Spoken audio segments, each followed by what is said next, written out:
яг 5 сар 10 сар гэж бол арилжаа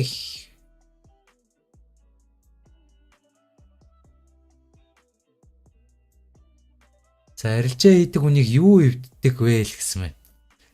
За юу л баг.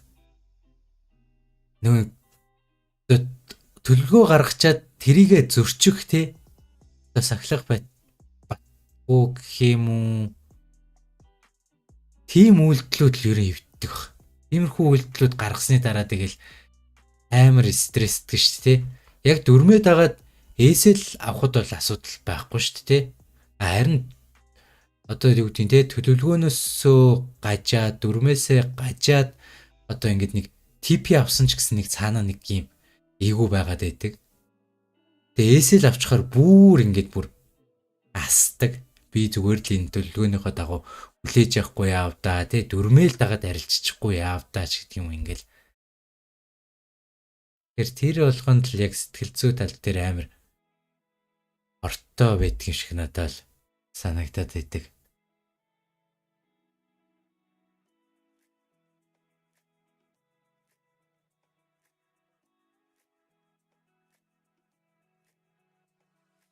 Тэгвэл яг л нөгөө дүрм журмаа төлөвлөгөөгөө дагаад би бол баг 9 дараалсан ээсэл авсан баха тий тэр нь тэгээ баг 3 сар үргэлжилсэн шүү дээ.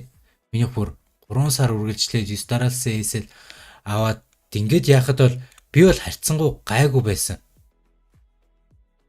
Тэгээ сая Аз дээр нэг хидэдэ арилжаануудын төлөвлөгөөгүй тий одоо харж байгаа за баг ингэчүүл болчих юм шүү гэдэг нэг юм жоох юм сахилга батгүй хидэдэ арилжаанууд хийсэн. Тэрний дараагаас гарсан сэтгэл зүйн одоо тэр зүйл бол надад бол үнэхээр одоо онцгүй мэдрэмж бол байсан. Тэрнээс яг төлөвлөгөөгөө дагаад дөрмөө дагаад ээсэл аваад ингээд 3 сар явхад бол нэг тийм асуудал байгаагүй. Яг тэгэхээр би хийх юма хийсэн те. Тэрний үр дүн ямар гарахыг одоо хин ч хэлж мэдэхгүй шүү дээ те.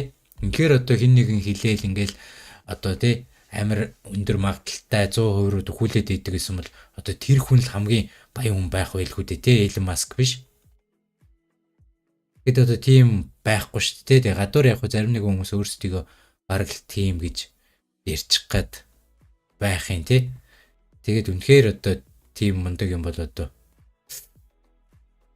мэдхгүй одоо шууд л дэлхийд гарааллах байлгүй дээ тий.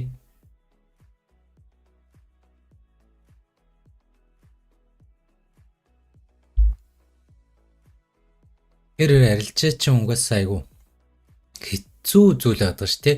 Энгийн байж болно тий. Маш энгийн л байгаа арилжаа бол нэг сэл байкс хоёр төвчтэй тий. Аль нэгийн дараа л эсэл зөөгөл типигээ тавиал ингээл тэгэхээр энгийн зүйл байгаа ш тий. Гэхдээ нөгөө easy биш тий.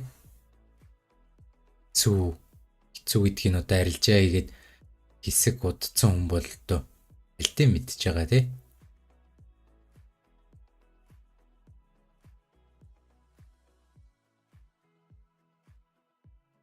Алддаггүй хүн гэж байхгүй гол нь тэгэл риск менежменттэй барайл арталтаа нөгөө мөнгөний менежменттэй тий.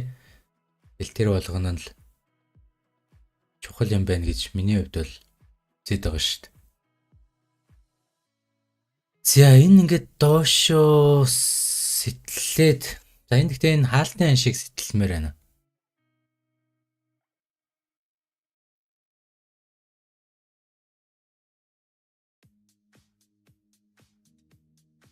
Харагдахгүй.